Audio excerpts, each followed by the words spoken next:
فرمابردار اور نافرمان لڑکے کی طویل اور سبق آموز کہانی۔ ایک زمانے کی بات ہے، ایک دور افتادہ مگر نہایت خوبصورت گاؤں تھا جس کا نام نور پور تھا۔ یہ گاؤں سبز کھیتوں، بہتی نہروں اور سادہ دل لوگوں کی وجہ سے مشہور تھا۔ اس گاؤں کے لوگ زیادہ تر کسان تھے اور محنت مزدوری کر کے اپنا گزارا کرتے تھے۔ انہی لوگوں میں ایک شخص تھا جس کا نام عبد الرحمن تھا۔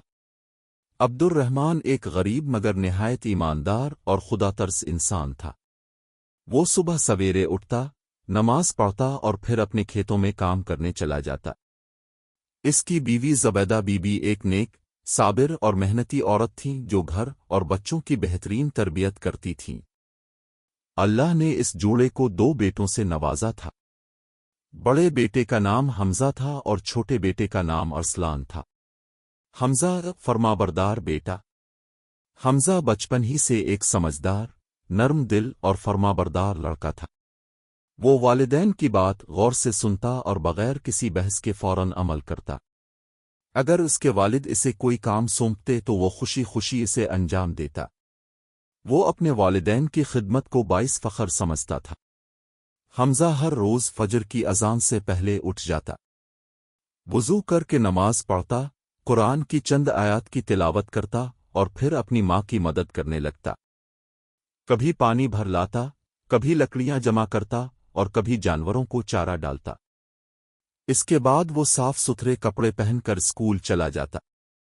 اساتذہ بھی حمزہ سے بہت خوش تھے کیونکہ وہ محنتی، بااخلاق اور ذمہ دار طالب علم تھا۔ وہ نہ صرف اپنی پڑھائی میں اچھا تھا بلکہ اپنے ساتھیوں کی بھی مدد کرتا تھا۔ ارسلان نافرمان بیٹا۔ اس کے برعکس ارسلان بالکل مختلف تھا۔ وہ نافرمان، ضدی اور لاپرواہ لڑکا تھا۔ اسے نہ والدین کی بات ماننے کی عادت تھی اور نہ ہی پڑھائی میں کوئی دلچسپی۔ وہ اکثر دیر تک سوتا رہتا اور جب ماں جگاتی تو غصے میں کہتا، ابھی مت جگاؤ، مجھے نیند آ رہی ہے۔ اکثر وہ اسکول جانے کے بجائے دوستوں کے ساتھ کھیلنے چلا جاتا۔ اگر اس کے والد اسے کھیتوں میں کام کے لیے بلاتے تو وہ بہانے بناتا اور ٹال مٹول کرتا۔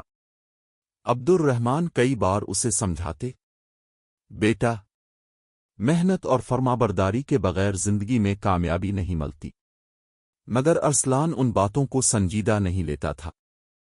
ایک اہم دن، ایک سال گاؤں میں بارشیں بہت کم ہوئیں۔ کھیتوں کی فصل سوکھنے لگی۔ عبد الرحمن بہت پریشان تھے کیونکہ یہی فصل ان کی سال بھر کی کمائی کا ذریعہ تھی۔ ایک دن انہوں نے دونوں بیٹوں کو پاس بلا کر کہا، بیٹو، آج کھیتوں میں پانی لگانا بہت ضروری ہے۔ اگر ہم نے آج محنت نہ کی تو ہماری فصل برباد ہو جائے گی۔ حمزہ فوراً بولا، ابو جان، اب فکر نہ کریں، میں ابھی کھیت جاتا ہوں۔ وہ دھوپ کی پرواہ کیے بغیر کھیتوں کی طرف روانہ ہو گیا۔ اس نے نہر صاف کی، پانی کا راستہ درست کیا اور پورا دن محنت سے کام کرتا رہا۔ ارسلان نے منہ بنا کر کہا، یہ کام بہت مشکل ہے، میں نہیں کر سکتا۔ والد نے نرمی سے سمجھایا، بیٹا، یہ کام ہمارے مستقبل کے لیے ہے۔ لیکن ارسلان نے بات نہ مانی اور دوستوں کے ساتھ کھیلنے چلا گیا۔ قدرت کا فیصلہ۔ شام کو اچانک تیز آندھی آئی اور پھر موسلا دھار بارش شروع ہو گئی۔ جن کھیتوں میں وقت پر پانی کا انتظام کیا گیا تھا وہ محفوظ رہے، لیکن جن کھیتوں کو نظر انداز کیا گیا تھا وہاں پانی جمع ہو گیا اور فصل خراب ہو گئی۔ اگلے دن جب ارسلان نے اپنے حصے کی فصل کو برباد دیکھا تو اس کے پاؤں تلے زمین نکل گئی۔ وہ بہت رویا اور اسے اپنی نافرمانی کا شدید افسوس ہوا۔ وہ دوڑتا ہوا اپنے والد کے پاس گیا اور بولا، ابو جان، مجھ سے بہت بڑی غلطی ہو گئی ہے۔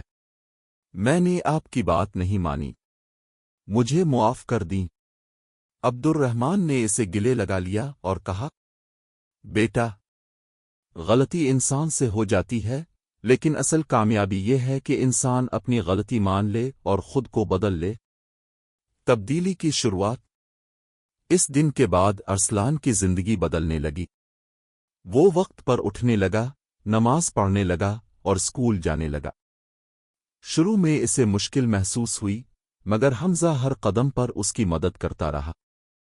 حمزہ اسے پڑھائی میں مدد دیتا، اچھے دوستوں کا انتخاب کرنے کا مشورہ دیتا اور اسے والدین کی خدمت کی اہمیت سمجھاتا۔ آہستہ آہستہ ارسلان بھی محنتی اور ذمہ دار بنتا چلا گیا۔ وقت کا پہیہ۔